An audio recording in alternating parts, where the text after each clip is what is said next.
What happened to me shouldn't happen to anyone, but I'm glad it did. I was never a stranger to the elusive dance of privilege and prejudice, but that fateful day at the airport crystallized it in a way I could never escape. As the CEO of Quantum Innovations, I was accustomed to boardrooms and business deals, not the insidious undertones of racial profiling.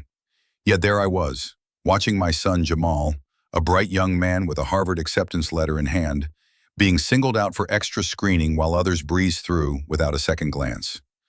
Us stand-up students worked WALM. They wanted something back and told to cease. The Sapple Day initiatives, and looks like Hevel watching the story without sounds. The flight attendant Veronica offered us nothing but lukewarm water and cold indifference. The air was thick with tension. The disparity in service was stiflingly obvious. My heart sank as Jamal, who had asthma, struggled to breathe. Each time I called for help, Veronica's condescension hardened my resolve, but the anger simmering inside me threatened to boil over. It all to business. In an act of desperation, Jamal stood, breathless and pleading, a shaky teenager in need of his inhaler. Instead of compassion, Veronica retaliated with a slap, sending shockwaves through the cabin. Time froze as disbelief transformed into outrage, sparking a collective awakening. What followed was my reckoning, a moment where I transformed from passive observer into an advocate. I pressed the call button again, determined to stand up for my son and ignite a fire for change, not just for us, but for everyone trapped in a system that thrives on discrimination. "Shinton, please sit down," the flight attendant Veronica snapped, her eyes narrowing at Jamal. "This isn't a playground." Elijah clenched his fists, the air heavy with tension. Jamal, wheezing, tried to catch his breath. I can't breathe," he gasped, eyes wide with fear. "Then maybe you shouldn't have stood up," Veronica retorted, crossing her arms smugly over her chest. "You're just making a scene." "Accuse me?" Elijah's voice was low, but it vibrated with fury. "My son needs help. He's asthmatic." "And sit down," she said, dismissive. "You're not any special case." "Veronica!" Elijah pressed the call button again, desperation creeping into his tone. "My son needs his inhaler. Now." He rolled her eyes, glancing around the cabin. "Fine, but if he's just looking for attention—" "Ibran, I'm not looking for attention," Jamal screamed, panic bubbling over. He stood, a shaky, thin figure, his voice cracking. "I just want my inhaler, please." "Don't you dare raise your voice at me," Veronica snapped.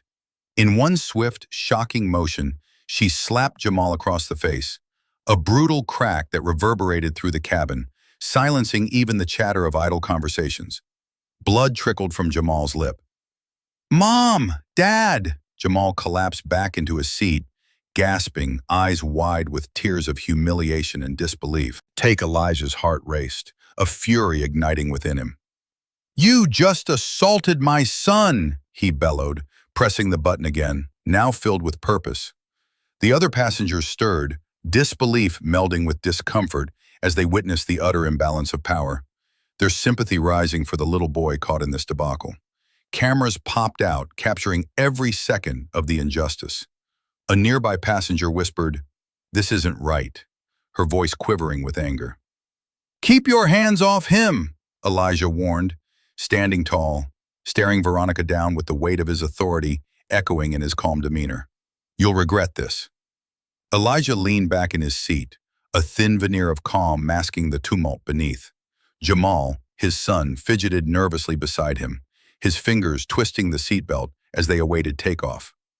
The humid air in the cabin felt like a choking reminder of their reality. A moment earlier, Jamal had been pulled aside for extra screening, a glance exchanged between Elijah and an indifferent TSA agent sealing their fate. Elijah felt the simmering frustration, a silent annoyance that had been ignited the moment they walked through the terminal. As the flight crew bustled about, Veronica, the flight attendant, approached with a curt demeanor, delivering lukewarm water like it was an afterthought. Elijah could see his son struggle as he tried to catch his breath, the rise and fall of his chest alarming under the fluorescent lights. He pressed the call button, heart racing as he fought to maintain his composure. Frustration turned to something deeper, a heat that threatened to consume him. "Excuse me, we need help," Elijah called again, urgency threading through his voice. Veronica's dismissive stare turned into a mocking smile. Not everyone gets special treatment, sir. Conflicting happened. Jamal stood, desperation written across his face as he gasped for air. My inhaler, he wheezed. Without warning, Veronica's reaction was swift and violent, a slap that cut through the tension like a knife, shocking the cabin into silence. Elijah's heart dropped. Outrage surged through him. He pressed the call button once more, this time with a force born not just of protective instinct, but as a declaration. No longer silent, he would not let this moment pass. The air crackled with an electric energy, something within him shifting irrevocably. Something had to change. Clang as the cabin buzzed with whispers, Elijah took a deep breath, his fingers gripping the armrest.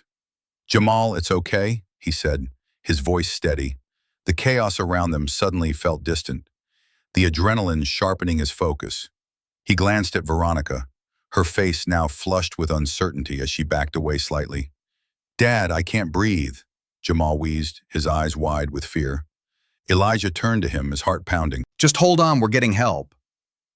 With renewed determination, he pressed the call button again, this time more deliberately, letting the clicking noise echo through the tense silence.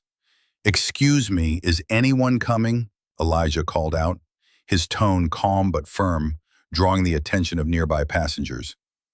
A few heads turned and he noticed a woman, Sophia, pulling out her phone, her gaze steady as she recorded the moment. Why are you filming? Veronica snapped, her bravado faltering.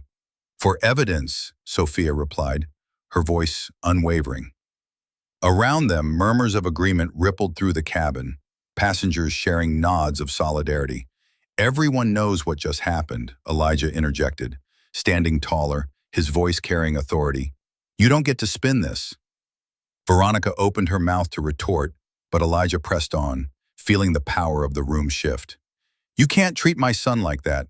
He is deserving of respect, just like every other passenger. The tension hung thick, but something in Elijah's voice encouraged muted cheers and nods from others. As security arrived, he felt a rush of clarity. He wasn't just defending Jamal, he was reclaiming dignity, not just for them, but for everyone subjected to similar injustices. Press charges, he whispered to himself, realizing that in this moment, he was standing for change. A quiet confidence steadied his breath, signaling that this fight was only just beginning. Elijah tightened his grip on the armrest, watching as Jamal struggled to catch his breath. The hum of the airplane faded away, replaced by the harsh reality of Veronica's dismissive gaze, a cocktail of arrogance and indifference. As she turned her back on them, Jamal wheezed, desperation painting his youthful face with an unsettling panic. The cabin's tension thickened like fog as Elijah's heart raced. The familiar tighten in his chest turned into fury. Please, he needs his inhaler. Elijah's voice rose, the calm facade cracking. Panic erupted into the air when Jamal, gasping for air, stood up, his small frame shaking, pushing against the invisible wall that had always kept them separate. I can't breathe, he rasped. In a shocking instant, Veronica struck, the slap snapping through the cabin like a gunshot. Gasps filled the air, eyes widening in disbelief as Jamal's lips split, crimson blotting his shirt. Time froze as the sheer absurdity of the violence hit hard. A damning silence enveloped them. Bewildered's bravado began to melt under the weight of her actions. Elijah's fury transformed into something else, surprising clarity. He pressed the call button again, his expression a mask of quiet determination. The cabin buzzed with momentum, passengers whispering, some reaching for their phones, recording the unfolding chaos. When security arrived, their presence felt more like an interrogation of Elijah than an intervention. Yet he stood tall, unwavering. There's no justification for what she did, he said, voice steady, words measured and powerful. He outlined the assault with precision, and with every word spoken, the authority of his presence reshaped the room, a master lesson in dignity. Sophia, emboldened by him, stepped forward, phone held high. We all saw it, she declared, rallying the passengers behind him. The communal roar of support began to shift the tide. As they exited the plane, Elijah could feel it, a palpable shift in the atmosphere not just for them, but for every unrecognized struggle that had ever taken place in silence. Weeks turned into months, and as the airline's CEO resigned, the winds of corporate change swept through. Elijah watched Jamal, now more himself than ever, pouring his heart into music, his voice rising like a phoenix. They had instigated a movement. It was systemic change, not just their story, but a ripple of justice that would echo through generations. Elijah inhaled deeply, reflecting on the weight of his decisions. True power is not born of privilege, but shaped through sacrifice and purpose, he thought, a newfound hope fluttering within him. The plane had returned to the gate, but their journey was only beginning. As I sit quietly reflecting on that tumultuous day, I can't help but feel a mix of emotions. What began as a routine flight spiraled into a defining moment for my family and me. I never anticipated that standing up for my son would ignite a firestorm, leading not just to personal confrontation, but a larger reckoning with systemic issues we often overlook. Watching Jamal struggle for breath tore at my heart, yet witnessing his resolve to stand up for himself filled me with pride. In the days that followed, I learned the true power of advocacy, feeling the weight of my decisions and responsibilities as a father and a leader. I am left with the understanding that while I chose to press charges to seek justice, perhaps the most significant change came from conversations sparked by our experience. So I ask you, have you ever found the courage to stand up against injustice? How did it shape you? I invite you to share your stories in the comments. Together, let's explore the balance of power, bias, and the search for justice we all face.